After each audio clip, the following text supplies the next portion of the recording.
You describe in Righteous Indignation a privileged upbringing in Southern California, exclusive schools, very comfortable circumstances. Your parents weren't particularly political, but they were more or less conservative. And then this, I'm quoting from the book, "Through some form of osmosis, I considered myself a liberal." How come? My parents didn't fight for to maintain what it was they were teaching me through their deeds and their acts. They are a very silent generation. I grew up around with friends who had younger baby boomer parents, and they were very forthright in their politics. They would go to their rock concerts. They'd go to their Rock for Kampuchea. They'd fly to Philadelphia for Live Aid. And I remember my mother would watch Lawrence Welk on Saturday nights. The juxtaposition of... That's not a hard choice. You went where the action was. It was, and so as much as I loved my parents, the flow towards my friends and their parents' way of life and way of thinking was the most natural thing in the world. An important moment comes when you know the man who will become your father-in-law, the comedian and actor Orson Bean, known to people of a certain generation from To Tell the Truth, known to people of another generation from Desperate Housewives. And you, well, here, I'll just quote to you from Righteous Indignation. "One day I asked Orson why he had Rush Limbaugh's book, The Way Things Ought to Be, on his shelf. I was convinced to the core of my being that Rush Limbaugh was a Nazi, anti-black, anti-Jewish, and anti-all things decent. Orson simply suggested that I listen to him again. And what happened when you did?" Well, it was the 1992 election cycle, and at that point I thought I was a liberal, and I started listening to Rush simply because my alternative radio station had turned into a grunge rock festival. I loathed Kurt Cobain and Eddie Vedder so much that I switched to the AM dial out of desperation. And so that's really, I have to thank grunge music for turning me into a conservative. And I remember the first month or two thinking, well, I may not agree with his politics, but at no point have I heard him intimate anything that appears to be racist, sexist, or homophobic. And I started to ask people around me, have you ever listened to this Rush Limbaugh creature? And they said, yes, he's a racist, sexist, and a homophobe. I said, okay, I need some help here because I've been listening now for months as I'm driving on LA freeways delivering scripts. He's not. He's not. And what I realized is I believed to the core of my being that I had listened to him. If you had given me a lie detector test, I promise you I would have passed because with conviction, the culture, the 60 Minutes report on him, all of the things that I had been told reflected that negative stereotype. But I, in fact, had never assessed him myself, and recognizing that the mainstream media doesn't necessarily tell you the truth or tells you the truth from its ideological standpoint became this panacea for me, where I started to challenge the mainstream media. Again, from Righteous Indignation, Limbaugh, like the professor I always wanted but never had, created a vivid mental picture of the architecture of a world that I resided in but couldn't see completely, the Democrat media complex. Describe the architecture. Well, it's the Matrix. I mean, it really, for me, it was, if you've ever been to Coney Island and you see those holograms where there's a picture of the Empire State Building and you're supposed to squint, and you squint and you squint, and you can't see it, but eventually you see the Eiffel Tower. And you're like... And then once you see the Eiffel Tower, you can't not see the Eiffel Tower. And through every day, Rush Limbaugh analyzing the source material of the world, the New York Times, the Washington Post, CNN, ABC, CBS, and NBC, he was able to create for me a very vivid picture that the people who were allegedly objective and neutral reporters and journalists were the front line of the political battle. And they used their objectivity as their greatest weapon because they were telling young, impressionable people like me who believed in Woodward and Bernstein and who believed in Walter Cronkite, wait a second, you're telling me that perhaps ideology played a role in how they interpreted stories or how they chose one story over the other. And so then the Matrix or the Democrat media complex became everything to me. In fact, when discussing politics, I always turn it back to the complex. It's always about seeing the world and hoping that people see the Eiffel Tower. So you're listening to Limbaugh in 92 during that election cycle, right? Mm-hmm. And you remain. What I'm getting at here is, who is the Democrat media complex then, and who is the Democrat media complex now? What's changed? What's changed? Other than much has changed, actually, and that's the new media, and that's the whole point of this entire book. Right. Is that Rush took the moribund AM dial, and at the end of the day was a media critic, but he was a relentless media critic, and he was exposing to. He wasn't just working with ditto heads. If ditto heads were what Rush Limbaugh were about, they could care less about. Just let him be and talk to the yokels out there in the hinterlands. They're worried about Andrew Breitbarts of the world, people that would actually listen to what he has to say and awaken people so that they can see that these people are using the media as a way to reinforce a herd mentality within the culture. And so what I see now is they used to get away with it.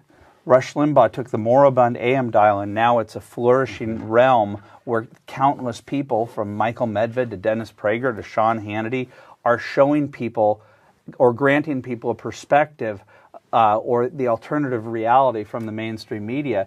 And Matt Drudge comes along in 1995, and he tells people, hey, look, you don't need to have an AM radio station, which costs a lot of money, and you have to have a certain skill set. He said, look, if you have a modem and a computer, you can enter this thing. We're now 20 plus years into this new media revolution, and the difference is there is open media warfare now between Katie Couric and the Rush Limbaughs and the Matt Drudges of the world. We are a polarized nation. This is a civil war based upon communication.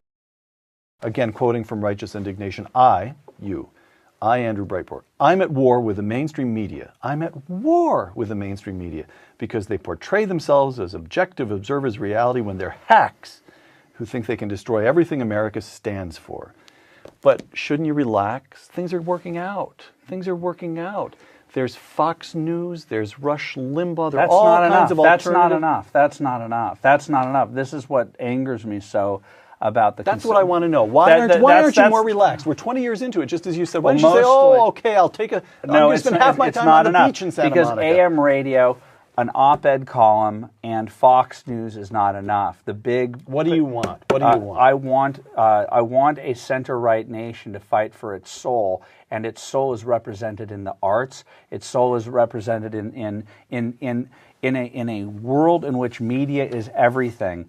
AM radio is the lowest form of communication. It's tinny. It's not robust. It's not Avatar. I want Avatar. I want the right to enter the world of media to the extent and invest in media the way that the left does. George Soros is throwing money like crazy. You want an NPR? I want everything. I want us. Right. They have an NPR. They're so slick in understanding how important media is. They've convinced the government to pay them to propagate their worldview. How come we're not fighting for money to propagate our worldview? Because we don't believe in it. Okay, then use the free market to convey the same ideas with the same level of sophistication and excellence that NPR does, because they are superior at what they do, just as Jon Stewart is superior at what he does. I grant Hollywood and the experts in propaganda for what they do. You admit that they're good. In fact, that's what annoys you. That it annoys me, and it annoys that our side does not commit to this battle. What's the Frankfurt School, and why should anyone watching this interview care? They were trying to figure out another aspect of how to how to spread Marxism around the world. These guys left Nazi Germany and Mussolini's Italy to come to California in the 1940s, and they lived by the beach, and they were depressed by the relentless cheeriness, the productivity, and the capitalism that they witnessed around them. And they came up with they came up with, at the end of the day, we could call it cultural Marxism, but at the end of the day, we experience it on a day-to-day basis. And by that I mean a minute-by-minute, second-by-second basis. It's political correctness and it's multiculturalism. And what it took was this amazing concept of e pluribus unum, where everybody comes here and contributes to this, everybody becomes an American and contributes, but we have a common culture, we have a common border, a common mindset. What they did was take the haves versus have-nots friction and translated it into oppressor versus the oppressed. And this got taken up by faculties across the country. That's the point of the Frankfurt School and the progressivism. It becomes embraced by 60s post-structuralism academics. Post-structuralism, queer studies, African American studies, all of that is pitting people against each other. It is anti-American to its core. Who's Saul Alinsky, and why should anyone watching this interview care? Well, Hillary Clinton wrote her senior thesis on Saul Alinsky at Wellesley. Barack Obama is an acolyte of Saul Alinsky. He created the concept of community organizing, and what he did, as I argue in this book, is he took all of this ethereal claptrap, this Noam Chomsky-like jargon that the average person couldn't understand. Herbert Marcuse is very hard to read. Right, it's all impossible to read. But he was able to translate this cultural Marxist down to a series of rules and a mindset, a warrior mindset, where the critical theory was like, take on your enemy, take him directly on, destroy that person. He applied critical theory down to the street war level, and I would argue that the Katie Courics of the world, the Chris Matthews of the world, Rachel Maddow, and Keith Olbermann, unbeknownst even to themselves, are studied in the tactics of Alinsky. So you then present your own rules to answer Saul Alinsky's rules.